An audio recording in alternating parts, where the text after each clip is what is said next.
Again, resigning or retiring while Article 146 proceedings are being conducted to remove a judge is not an option any judge or public official can even have. There is a decided case on the matter by the Supreme Court. The suit number is J6/02/2019.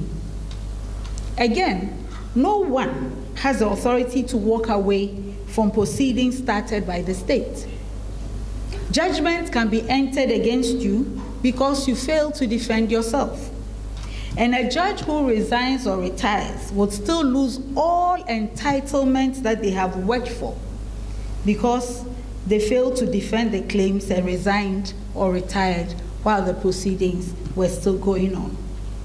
Therefore, if false claims are made against a judge or commissioner or other public office holder subject to Article 146 proceedings just to achieve a political agenda, the solution cannot be to resign or voluntarily retire out of frustration, pressure, or fear. You would only subject yourself to two cruelties: a judgment based on false claims and loss of everything you have worked for.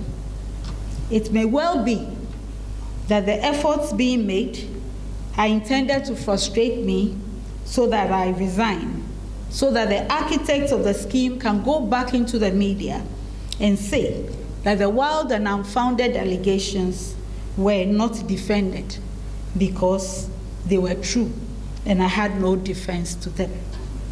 As Chief Justice of the nation, who has been given the privilege and obligation to lead administration of justice, I should not turn tail and run when I know the implications of not defending false and unwarranted charges.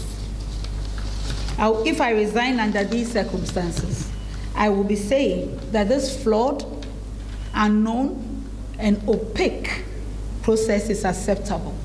It is not.